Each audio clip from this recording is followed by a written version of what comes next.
That's good, chat.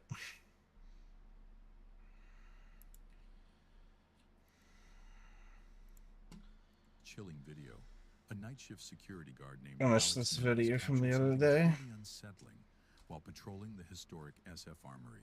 Watch carefully.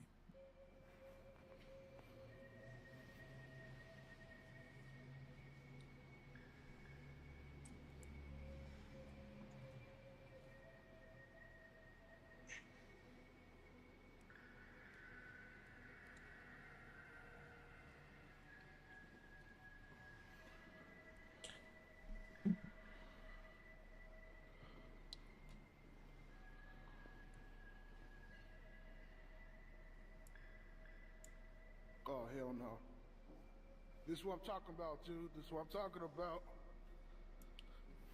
This is what I'm talking about. I'm here in this building by myself, bro.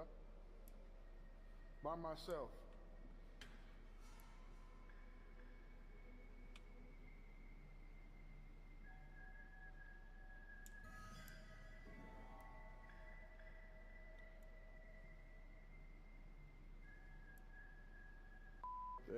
You need to talk to somebody.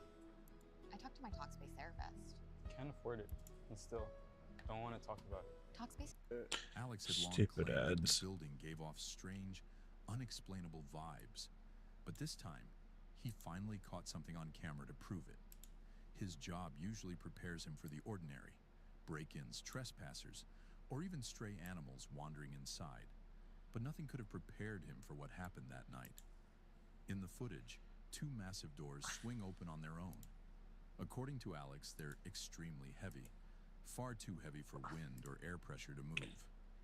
Once he uploaded the clip online, I think theories that's good flooded enough in. for tonight. Some viewers think it's a residual haunting, tied to the armory's long, haunted past. Others suggest it's a restless spirit trying to show itself, while skeptics argue it could be a mechanical malfunction or clever setup. Still, when you see the footage for yourself, it's hard to deny the eerie feeling it gives off. Could this be real proof of paranormal activity inside the SF Armory? Or just another unexplained mystery waiting to be solved? This chilling story comes from a woman named Kay, a longtime employee at a nursing home where she's worked for nearly 5 years. For most of her career, nothing strange had ever happened, until one quiet night on a late shift changed everything. While doing her usual rounds, Kay encountered something she still can't explain. 803. So we're gonna go to 803.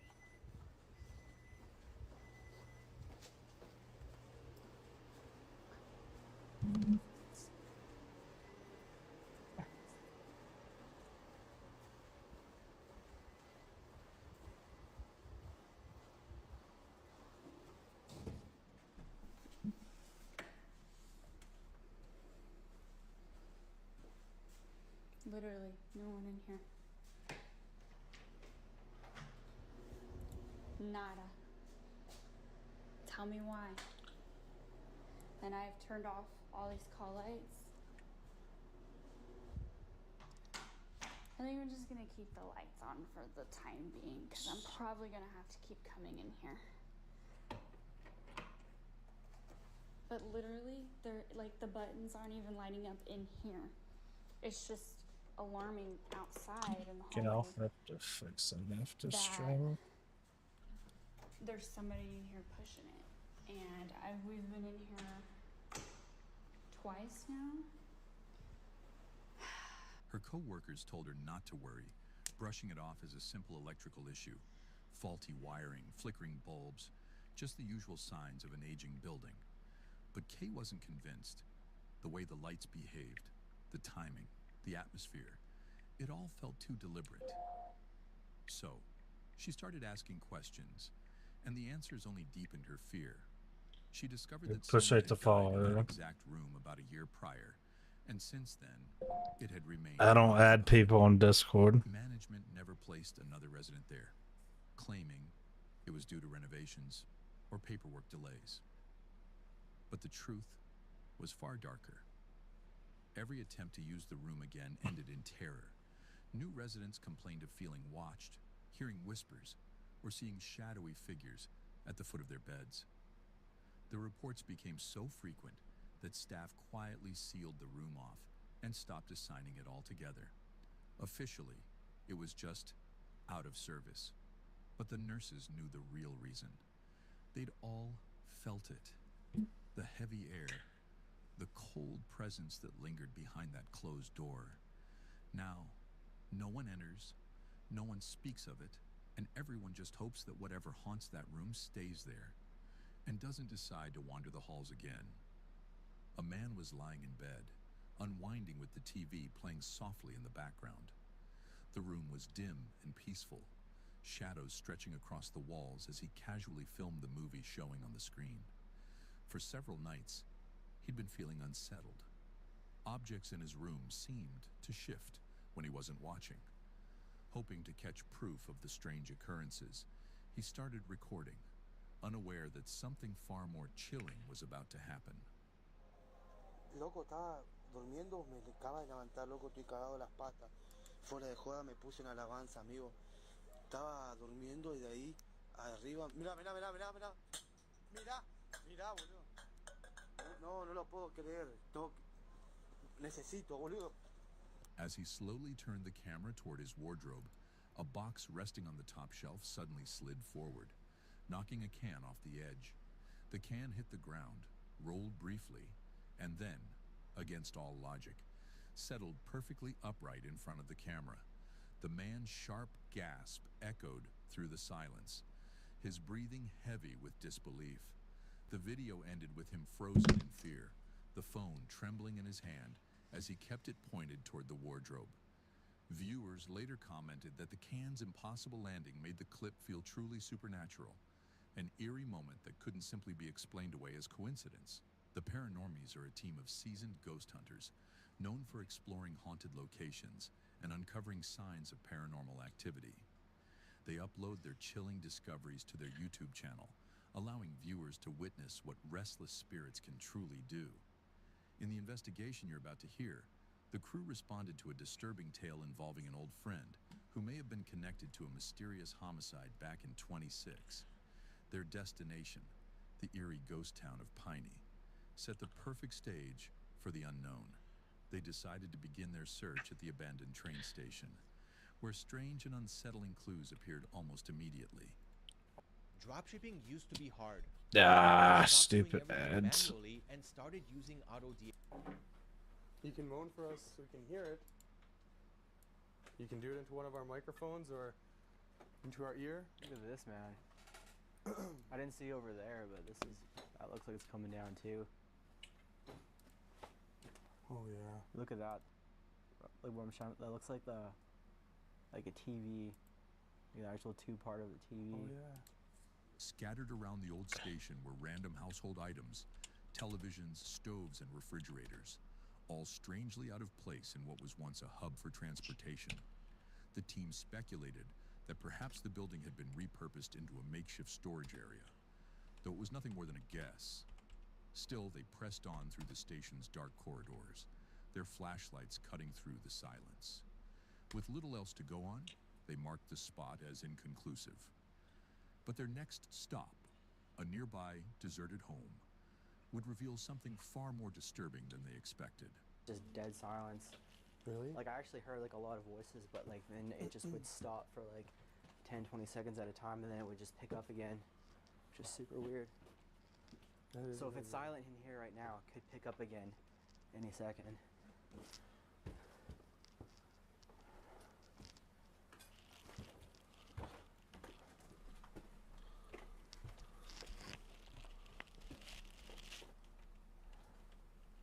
You hear that? Yep. Oh my god. Was that upstairs? No, that's outside. Holy man, it sounded like a piece of the house just busted off. What? That might have been it, because look at the roof. Was that a piece of the house or was that you? Or was it both? Oh man, that freaked me out. Hands are shaking. Holy smokes. There was something standing here, right? What's that? You saw it too? Yeah. Something was standing right It here. looked like something was standing right here. Oh my god. But I saw it for like a split second. A loud, sudden thump echoed through the house, freezing everyone in place. The sound felt deliberate, almost intelligent, as if the spirit of the homicide victim was still trapped there, unable to rest. Whatever haunted the ghost town of Piney had just made its presence known, and the paranormals were standing right in the middle of it. In the following video, a woman Hounds and were capable predators. Their teeth were larger How's and this had a better video? shearing ability than their modern cousins. They had a strong bite force at the point of canine to all canis species. This made it possible for them to prey on horses, camels, bison, and humans living during the Ice Age. Number 6, gorillae. Some of you may not have heard of this animal, but let me explain. Sometime between the 5th and 6th centuries BC, an explorer from ancient Carthage called Hanno the Navigator discovered a tribe of hairy and rude people while navigating the coast of West Africa. In his reports, Hanno wrote that the tribe had more males than females, who he referred to as hairy women and called gorillae. Hanno's party chased the tribe, but they all fled. The males were considerably faster and quickly climbed the cliffs, where they threw stones at his team. The females were slower, and his team managed to capture 3. However, they fought back aggressively, forcing Hanno and his men to kill and skin them. He took their skins back to Carthage. The creature became folklore since no Westerner had seen them again until an American missionary called T.S. Savage rediscovered them in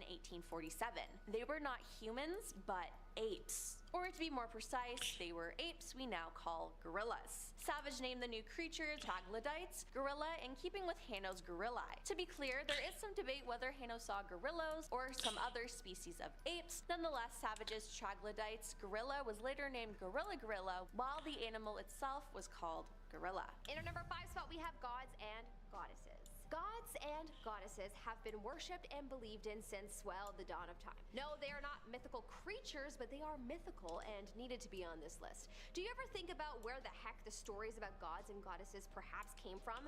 Did one person make them up and then others expanded on them? Perhaps. But what if none of them were made up? What if the story of Thor was channeled and it is really a story that took place in another parallel universe?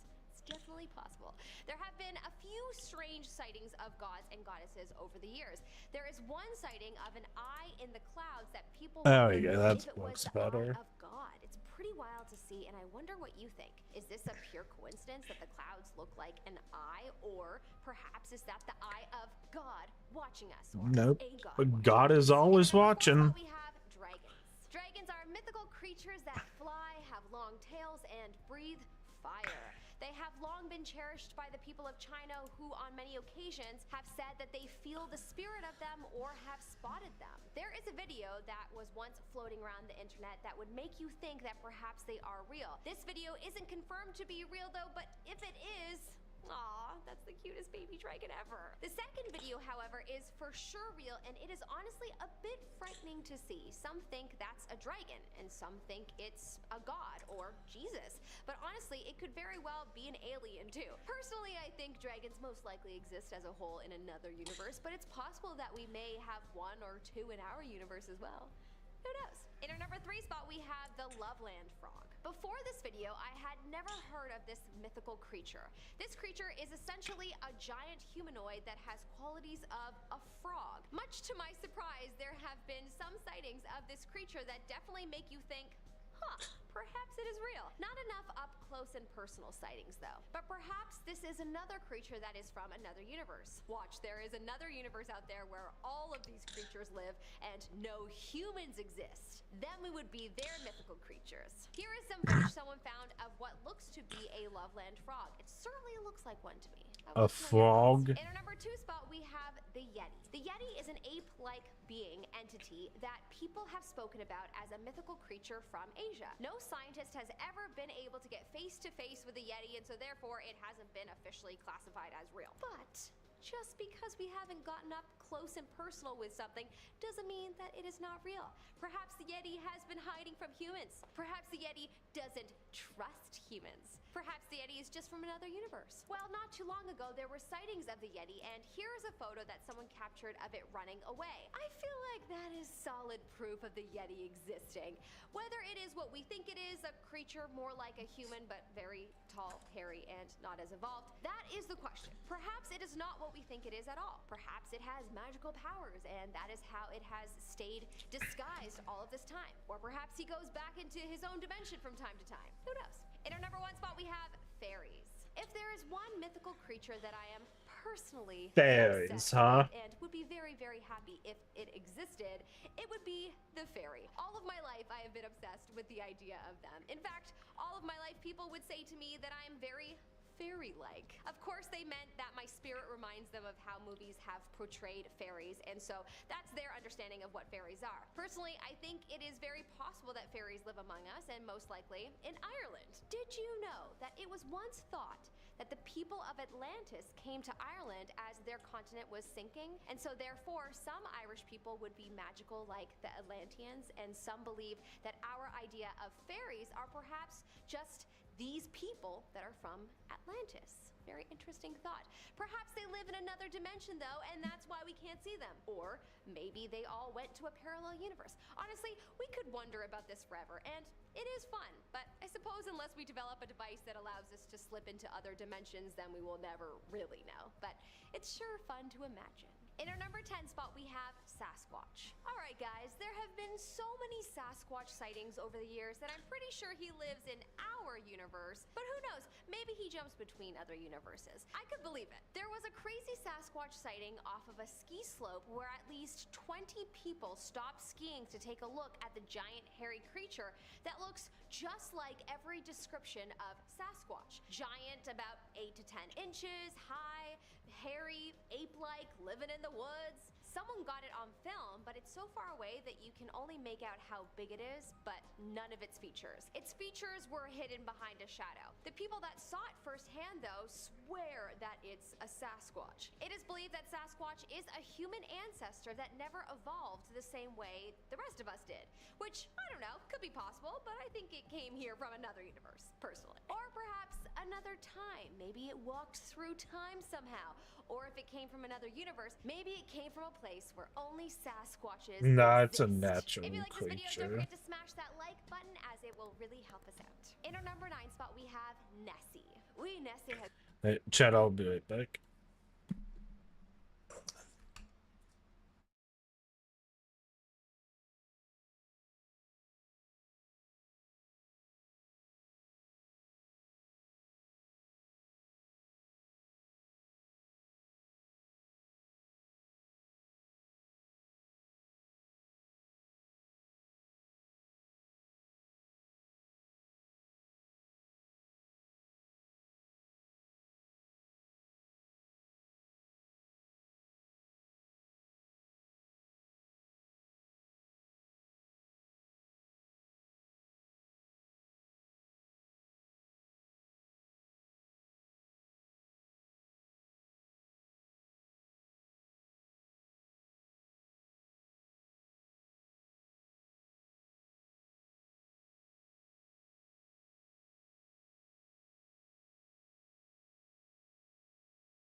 Wait, I'm back, chat. has got to be real. There has got to be magic left in this world. There has to be. I refuse to believe otherwise. Do you know how many sightings there have been of Nessie? Okay, fine, me either.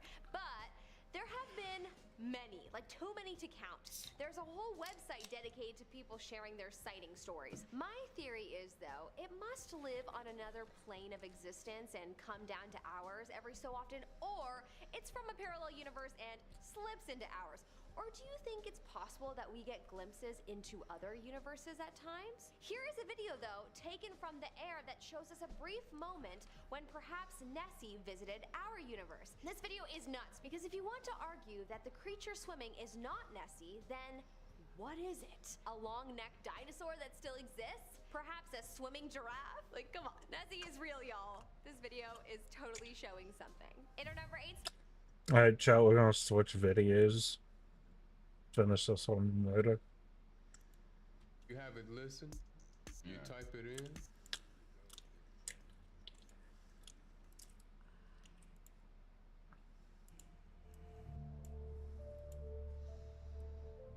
The heart of Appalachia, legends whisper of unseen spirits and shadowy figures. Don't forget to subscribe as we step deep into the misty woods to uncover what many refuse to talk about. Are they lost or something much darker? Let's take a look. I'm deep in the heart of the Appalachian Mountains next to this ancient wonder, the Devil's Bathtub. And I set my sunglasses down for 1 second and they have completely disappeared. So I'm gonna look for my sunglasses and get the hell out of here because the sun is gone. Oh my god, and now I'm almost back to the car, thank god. I've been feeling like somebody's been watching me this whole time. I searched for 15 minutes, combed the place, looking for my sunglasses, nowhere to be found. I feel like something grabbed them. This place gives me Wicked Witch of the Forest vibes. It's an awesome trail and it has lots of water crossing. And I walk like 2 miles out of here. I would pass the only couple that I've seen the whole time. And they said they don't have their phone with them, that their phone has disappeared. I told you the vibe. It's spooky, it's spooky. I hope the car starts. Because seriously, if I get stuck up here, I'm gonna have a panic attack. Oh my god, it started, but barely, what the? So a lot of you wonder why I go in the woods after I've seen the tall man. I love it still. Sure, it can be a little bit scary, but once you know the rules and follow the rules, it's a little less. The tall man. What I don't frick with, however, is cornfields. I straight up refuse to go down a road that has tall corn on both sides of the road. I haven't seen anything, but I've heard things crashing through the corn while I've been on walks. Voices calling. Bobby dear. Roaring kind of things. More like a bellow, honestly. Thinking about corn on both sides of me is giving me goosebumps right now. I think because I don't know what's out there, I know it's in the woods. That's fine. I don't know what's in the corn. Me and my girlfriend are on a trip. We go on a trip every year for Valentine's Day. We always end up in the Appalachian Mountains because we live in Georgia, so the nearest states around us always kind of go around the Appalachian Mountains when it comes to cabins. We do cabin trips every year for the past 4 years. So we're out here in Sugar Mountain in North Carolina. The Appalachia is here. Like, as soon as we come down off the mountain, this is bottom of Appalachian Mountain signs. Like, we're here. We've had a tiny bit of experiences here and there during our journeys throughout, and we're like, okay, we can't really count that as nothing. So I had a number of experiences here, and I'm gonna explain them to you. So the first thing that happened, when we came in here, everything was cool. I looked around, I'm like, oh, this is cute, this is nice, this is cool. I felt like somebody was looking at me from upstairs. Didn't think nothing of it. I walk upstairs, my eyes go straight to an antique lamp in the corner, and I'm like, oh, it's a man. It's a man on that. I instantly see in my mind's eye this balding older white man, and he got like white and silver hair, but he's not old, he's just older. So I'm like, okay, it's this man up here. So when my girlfriend had left, I sat in here by myself, and I sat here and I introduced myself to him, to the house, let him know that we're only gonna be here for a few days. We come in respect, we just want to sleep, we don't want to see you, and I don't want to hear you walking around upstairs no more, because we definitely heard somebody walking around upstairs, and all this upstairs is a loft area and a bathroom. Okay, so I was like, I'm not trying to do none of that. A little bit later on, I come downstairs, I'm talking to my girlfriend. I tell her, I say, hey, that man upstairs, whatever, da-da-da-da. And I'm like, his name Reginald. As soon as I said Reginald, light flickered in the kitchen. It hasn't done that the entire time. I said, oh, okay, cool. I ain't finna keep bringing that up. I ain't finna keep doing that no more. I did my prayers. You know, to leave us alone, we're gonna leave him alone. We here in peace. We're not trying to have none of that, none of them vibes, right? So, and if you know me, you know, if you go on my videos and stuff like that, you know that I am a medium. So I see spirits all the time. It's not like everything is like Of course you scary. are. Spirits be everywhere. So that's not even the craziest thing that happened out here, okay? That was just something that was like, special. The energy out here is strange. The energy out here feels like a liminal space. Like, I don't even know how to explain it. It's not safe, but it's not scary. Like, it's not peaceful, but it's not chaotic. You know, it's still, it's like being in a bubble. Like, there's no noise, there's no wind blowing, there's fog everywhere, there's no people. Like, it's a liminal space out here. It's dead silent out here, and there's nothing but woods around us, right? Last night, we go to sleep. I don't know whether or not this was a dream, if I was astral projecting and I was still experiencing something, because I astral project a lot and I have lucid dreams a lot. So in this dream, in this scenario, whatever happened last night, because I woke up thinking about it, whatever happened last night, I'm laying here on the bed. Mind you, from the ghost situation, since I already knew it was a spirit in here, I covered the mirrors. It was a mirror right above the bed. Why the am I doing that? And there's a mirror right here, right in front of the bed. Not doing that. Cover both of them in white. We're not playing the games. But we're on the bed. I'm sleeping. I don't even know what the I was doing. I just know I heard this. Knocking, like super fast knocking. And it made me think, like, bro, humans don't knock like that. Like, what the And I remember my heart dropping to my ass. Humans don't knock like that. Don't nobody come over here. We haven't even seen nobody else up here. Who will be up here? And by the time we went to sleep, it was like 4 o'clock in the morning. So who the be up here at 4 o'clock in the morning, speed knock on the door? What the is that? Next thing I remember, laying on the bed, the bedroom handle. Mind you, there's no lock on the door. So I'm like, oh fuck no. I start praying. I'm praying to my ancestors, and I'm like, y'all, come do your thing. Whatever it was, it couldn't get through the door because the kept like it was rattling. I was scared. I remember looking at my girlfriend. She was scared. And when I woke up today, I mentioned it to her. She was like, nah, I don't know what you're talking about. She was like, I don't know what you're talking about. So who knows whether or not it was a dream or not. But it's something going on up here. The energy is strange. We haven't been able to sleep comfortably. Dreams have been weird. Like, it's weird. Like, the feeling is just weird, bro. It's really weird up here in these mountains, and it's like not weird in a bad way, but it's not weird in a good way. Like, you're in a liminal space. Like, if something come out the woods and get you, nobody will hear you scream type shit. Then it's like if you have a peaceful day, you won't hear a siren or a person for miles, you know? Like, I don't know. It's an acquired taste. I love nature and everything, but in all of our cabin trips, there's only been like one other trip where I felt like something was lingering outside, and this has been a similar feeling of something lingering out around us. I don't know. Here's a story for you. One time, deep in the Appalachian Mountains, where I'm from, my friend Brittany lived across to the other mountain. So there was like this bag road on the backside of my mountain that went all the way to her mountain. And it was like 3 a.m. and we were driving intoxicated. No, that's smart. Her, and I think maybe someone else in the back seat. So we're driving, and we're like, you know, the night's over. We've been on our way home for a while because we lived far out. So we're driving on this back road. It's like really windy and dark. There's no lights. Very windy, uphill, downhill.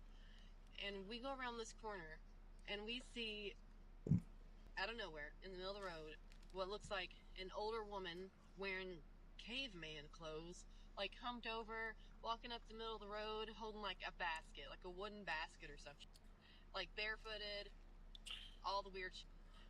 I get over to the side, pass, and we go around the corner, and then everybody's just sitting there really quiet. And then I was like, did you see that? And they're like, yeah, I don't know if you saw it or not. Like, we didn't know if we were tripping or what.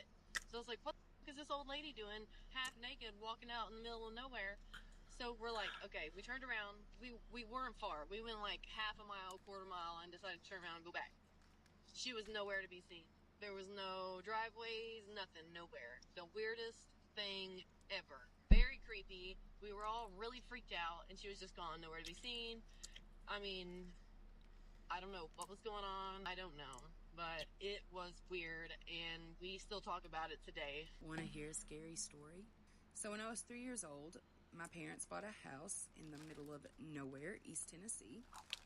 The house was built in 1908, and they bought it from two little old women who had grown up there and lived there their entire lives. Time for them to downsize, so we got the house for a great deal. It was a gorgeous 2-story white house surrounded by a creek with woods all in the backyard. It was literally the best place to grow up possible. We had 2 neighbors move in when I was about 5. They were Native American. The wife was from the Cherokee tribe, and her husband was from a tribe whose name I'm going to butcher, but it was the Huscarora tribe. I think that's how you say it. You can correct me if I'm wrong. But anyways, so they moved in, and they came to introduce themselves one day. When they pulled up, I was so excited. New neighbors were something that you didn't get often down there, so it was exciting. But when they got there, only the man got out of the truck. The woman stayed in the vehicle, which we thought was a little odd, but is what it is, right? So the man gets out and talks to my parents and me for a little bit. Within minutes, the woman was saying, "Hey, we've got to go, and we've got to go right now." So they just left. I thought that was a little strange, but again, is what it is.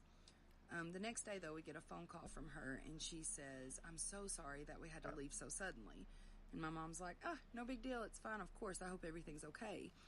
And she goes, "Actually, I have a question. I know you guys may not believe in this kind of thing, but I get, like, feelings. I just have this sixth sense.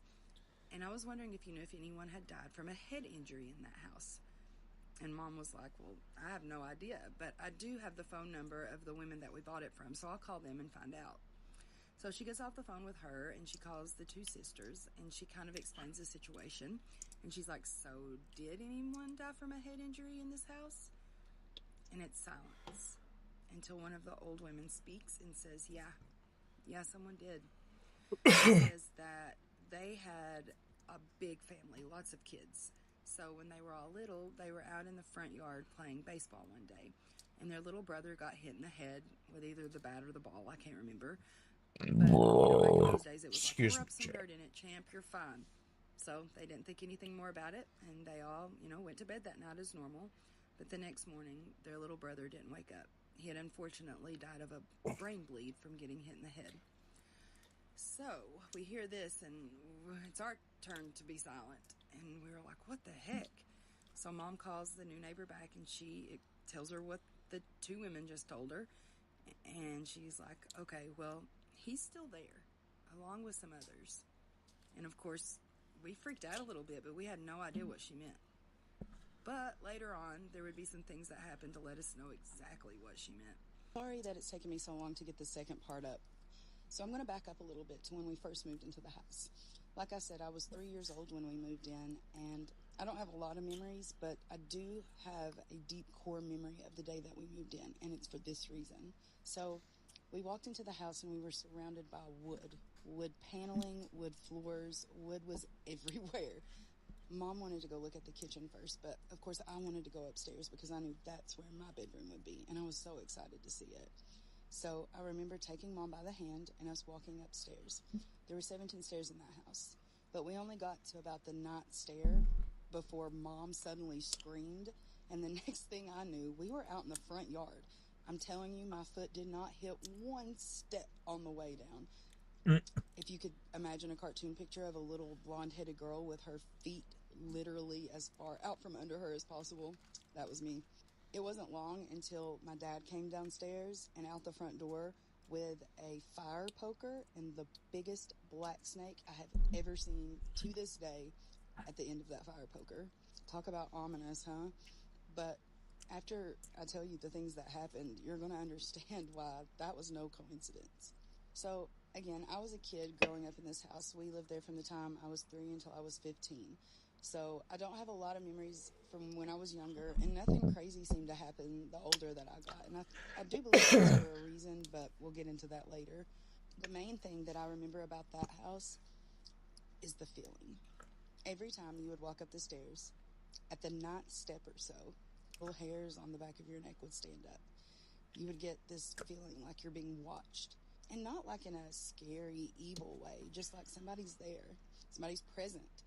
Not necessarily that they're spying on you or they're watching you constantly, but just that they're there, you know? And when that thing that's there can't be seen, that's terrifying, especially to a child. And children pick up on that kind of thing so easily.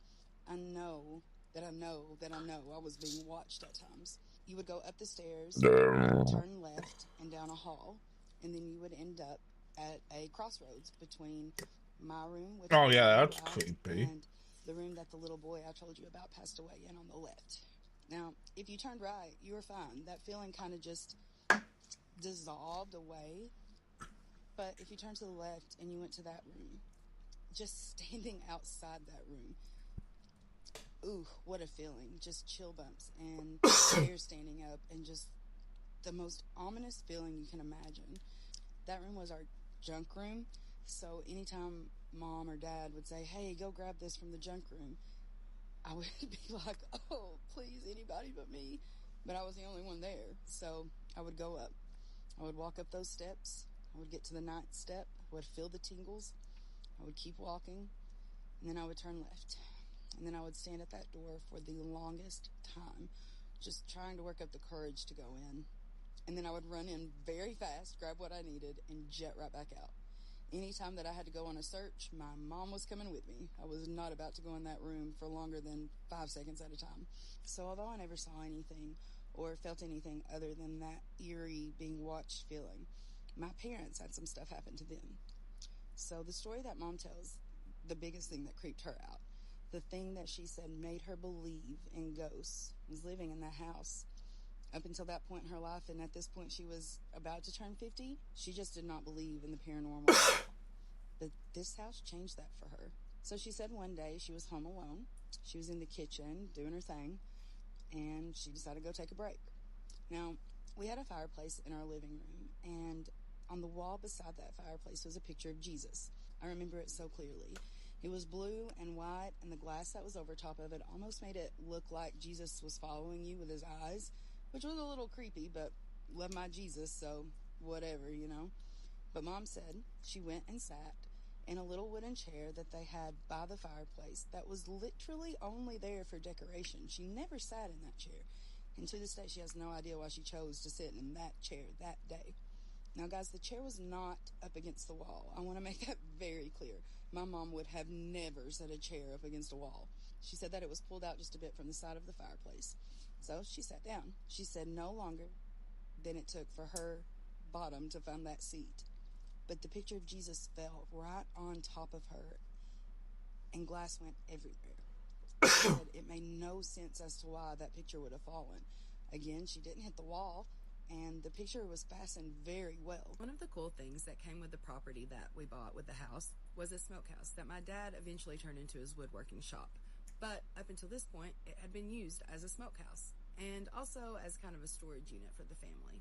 It's important to know that my mom knew of this family. She had grown up in that community, so she was aware of who they were. But my dad had no idea who any of these people were. But one of the things that my parents found when they were cleaning out the smokehouse was an old military footlocker that my mom called the chest. The chest had the last name of the sisters on it. For privacy reasons, we're going to call these sisters the Harmon sisters. So anyways, it had the last name Harmon written on it, and for sentimental reasons, Mom wanted to keep it. And while I'm sure my dad put up many good arguments as to why we shouldn't keep the chest, Mom won in the long run. So, want to guess where they put it? Well, if you guessed the bedroom of the boy that passed away, you would be correct. So, like I said, this room was mainly used for a junk room. But in the very beginning, my dad had decided that he wanted to use this room as his bedroom. Now, this was obviously before we found out about the little boy passing away in that room, but it didn't really matter because my dad sleeping in that room did not last very long at all. So the story goes like this. My mom says that within the first few days of my dad sleeping up there, he came down to get his morning cup of coffee, as usual, and he asked my mom a question. Hey, Mammy, who's Glenn Harmon? She said, oh, that's the Harmon sisters' dad. She said when she said that, Dad's face went pale. So she asked him, where did you come up with that name anyway? Because up until this point, he'd only been known as the Harmon sisters' dad or Old Man Harmon. And that's when Dad said, well, something crazy happened last night. He said that he'd been laying in bed trying to go to sleep when he heard footsteps walking up the stairs and approaching his room. He obviously thought this was either me or Mom, so he turned over to face the door so he could see who walked in. The door opened, and no one walked in. The Instead, he heard door. They footsteps put walk into his edited room in. and stop. Want to guess where they stopped? The chest? Now, my dad was an older man and was very hard of hearing, so he didn't catch everything that was said. But he said that he for sure heard the words war, buddies, and Glenn Harmon. He said that there was a lot of laughter, and it sounded like a group of old men telling old war stories and keeping themselves entertained. Again, he couldn't hear everything that was said, but he did listen intently and heard multiple men's voices.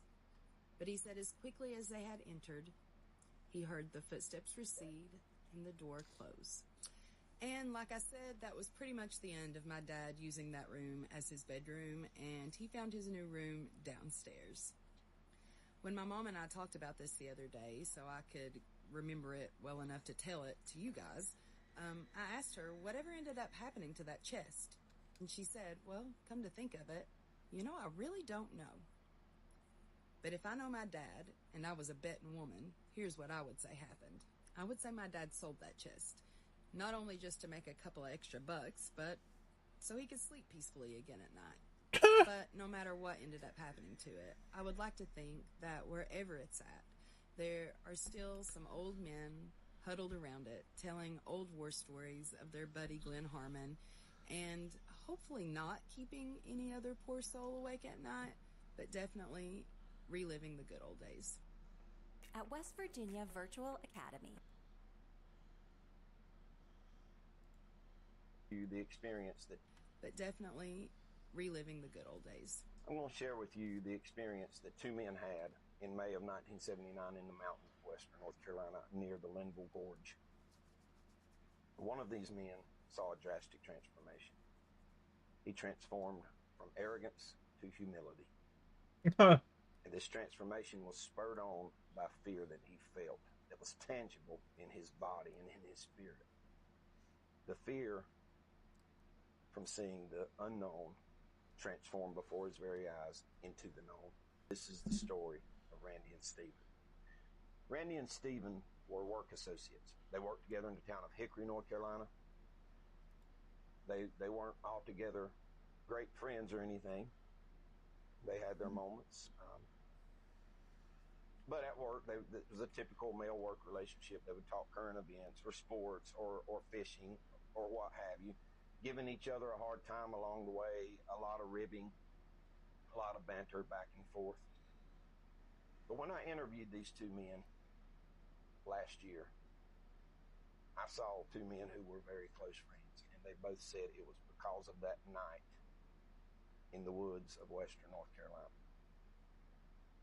Hey, have you tried this app? On a rainy 1979 May Friday morning, Randy and Stephen began their work shift at the place where they worked in Hickory, North Carolina. Now, Stephen lived in the city of Hickory. Randy had a hour-long drive to work. He lived further west in the mountains of western North Carolina, not too far from the Linville Gorge. And these two men would often see things from different perspectives. Stephen would see things from his perspective as a guy that grew up near the city, and Randy would see things as his perspective from being a person raised in the woods in the mountains of North Carolina. And not too long into the shift that morning, an odd, unexpected subject came up. You see, they walked into the break room, and somebody had tacked a newspaper article on the bulletin board at some point. And it was a newspaper article about knobby, which is what the folks in the South Mountains, particularly in the area of Kaiser, North Carolina, that's what they called their version of Bigfoot. And a conversation ensued, and Stephen very quickly blurted out, "That is complete hogwash. There's absolutely no such a thing." Randy said, "Don't be so sure of yourself. What you need to do, son, is you need to talk to some mountain folk." before you arrive at these carved-in granite conclusions. Randy said, those boogers don't just live down there near Kaiser or in the South Mountains. They're all over the mountains of the Blue Yeah, Ridge they are. and the Smokies.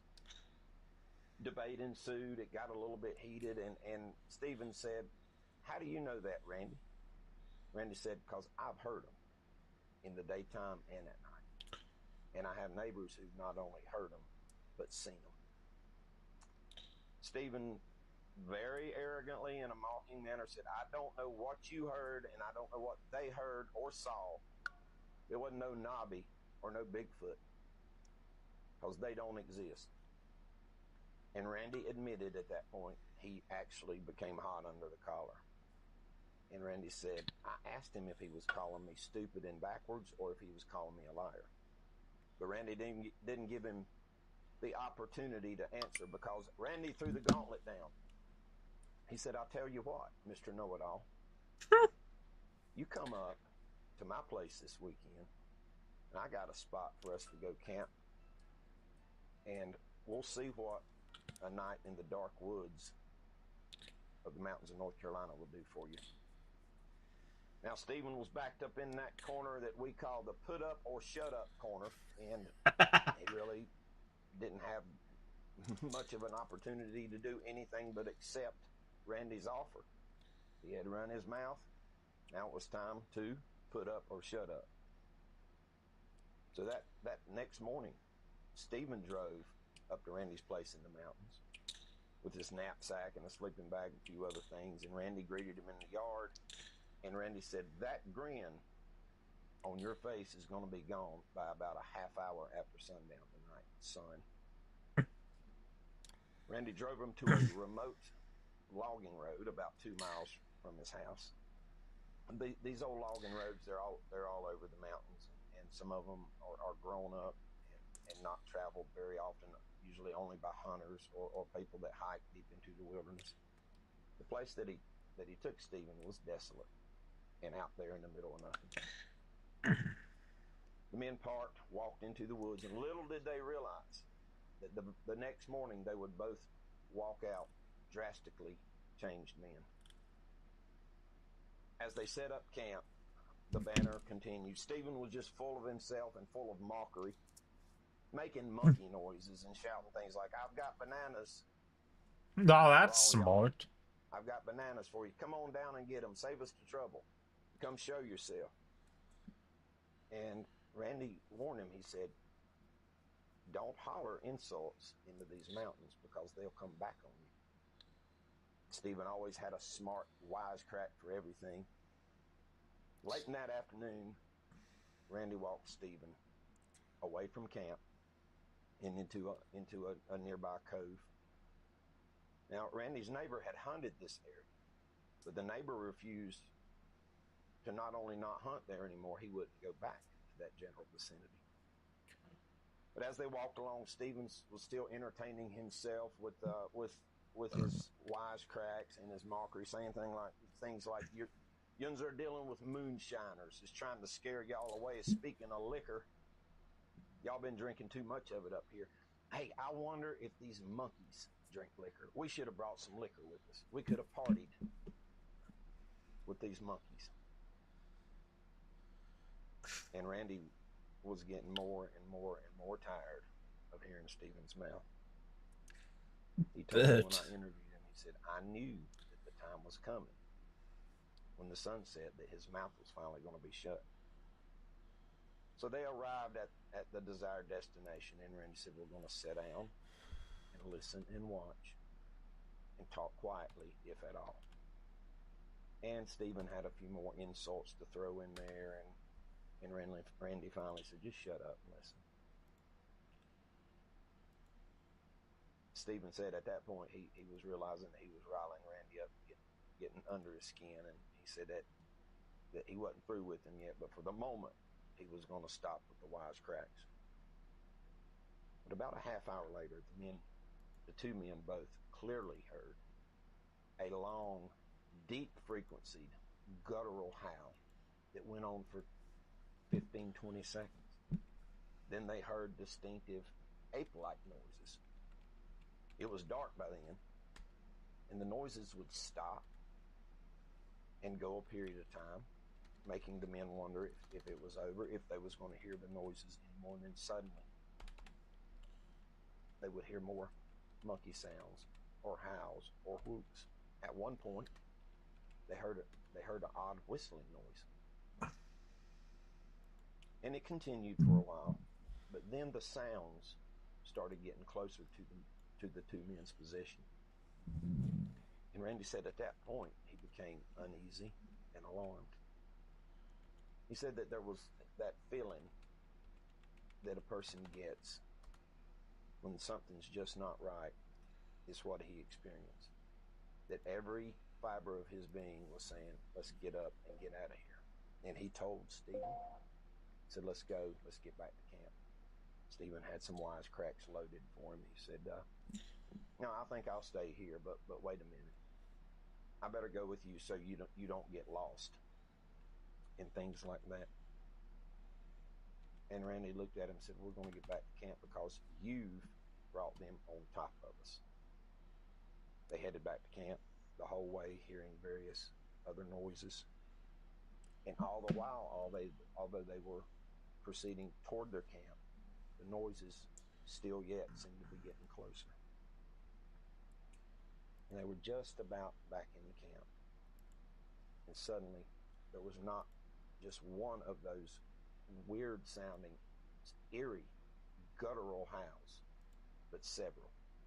And it stopped the men in their tracks. We'll pick up where part one left off. They were headed back to camp being pursued by things unknown, just making a lot of racket, yelling and hollering and whooping.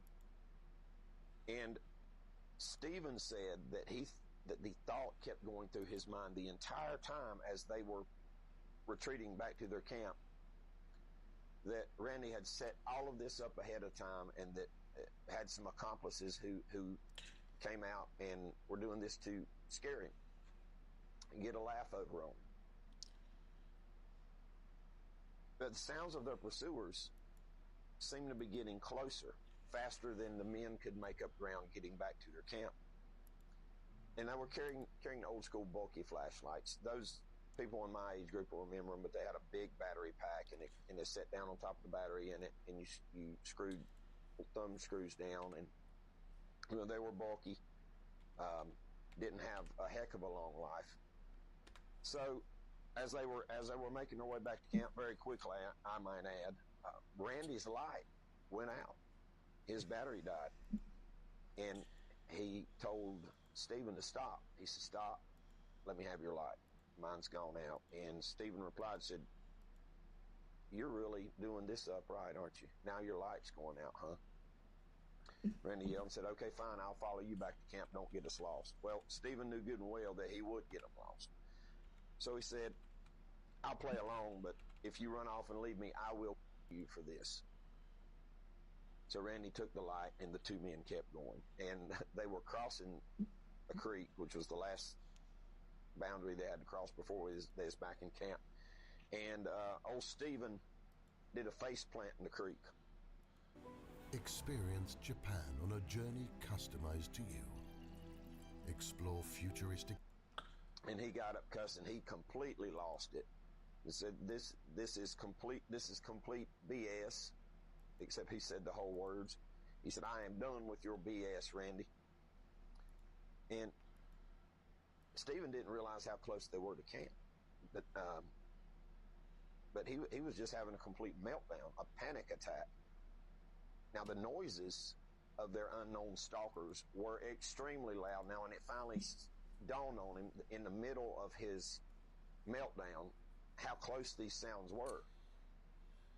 And both men would say later that they thought that they were going to be overtaken at any moment.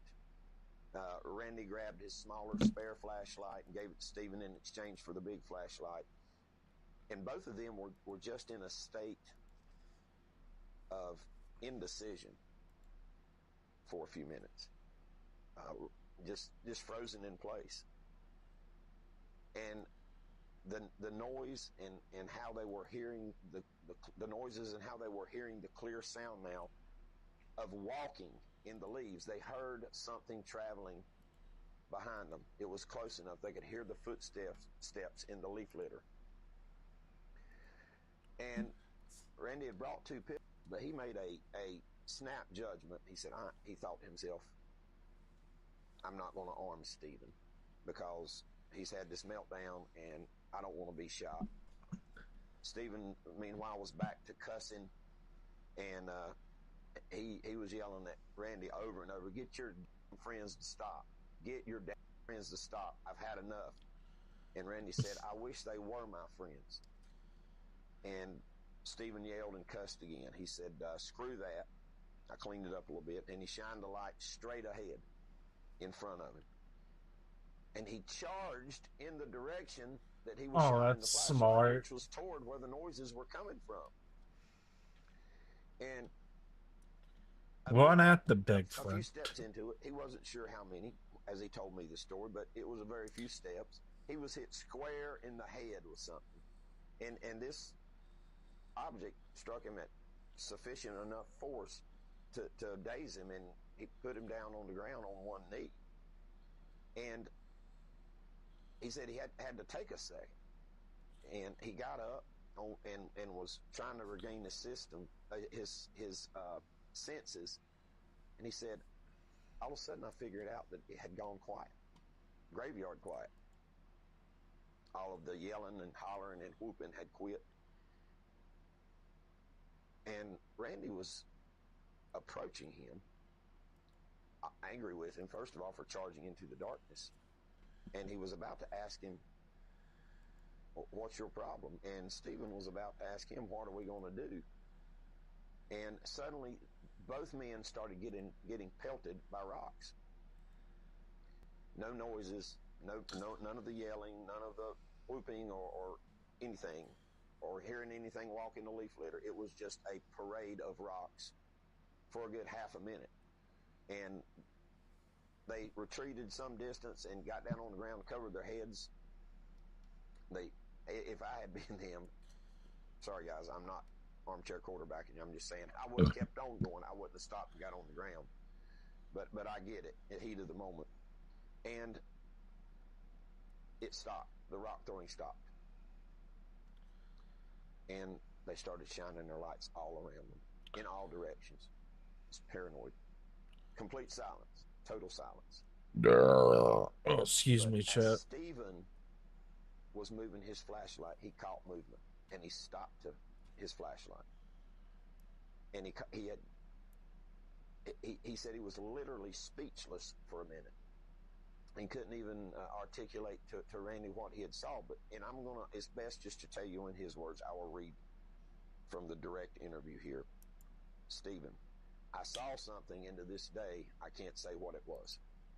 It was the biggest animal I've ever seen around here, and I was more scared than I'd ever been that night or in my whole life.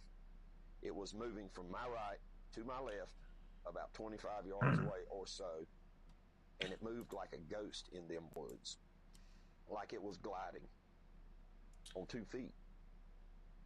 And he looked at me and he said, how something that big could move so effortlessly and quietly is beyond me. And he said the thing of it moving just like a ghost, it was so quick, so stealthy, so quiet. He said that creeped him out more than anything, and started making the panic want to set back in. Except this time the panic was that he was actually going to get hurt by some kind of creature, as opposed to being pranked by Randy and some guys. So that stopped, and nothing else happened. No more noises, no more anything. But they both reported to me, said that a bad smell lingered in the area for just a few minutes, and then it was gone. And they were in silence. And then finally Randy broke the silence, and he said, I apologize to you for bringing you out here. He said, I never thought something like this would happen. So I thought we would hear some things, and that's it. And Stephen asked Randy, he said, did you see that huge thing? And Randy said, no, he didn't.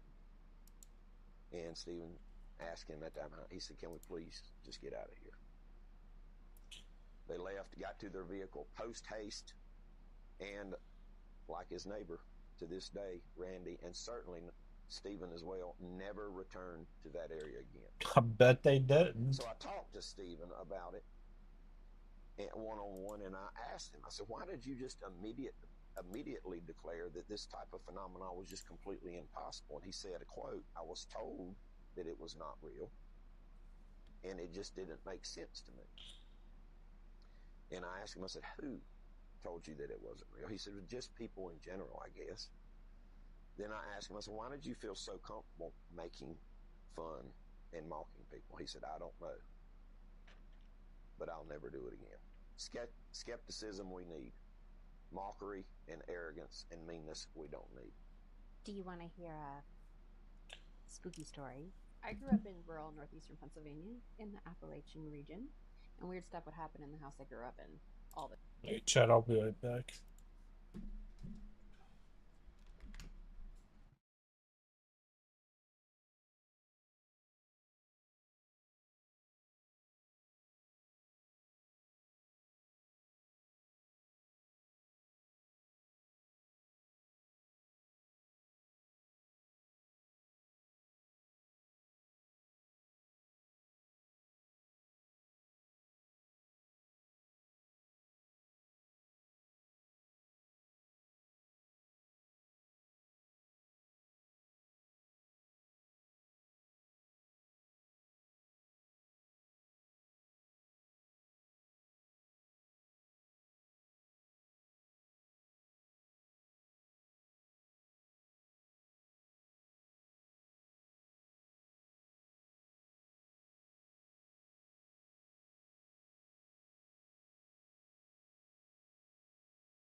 Alright, chat, that's gonna be it for tonight. I hope you have a blessed night. God bless y'all.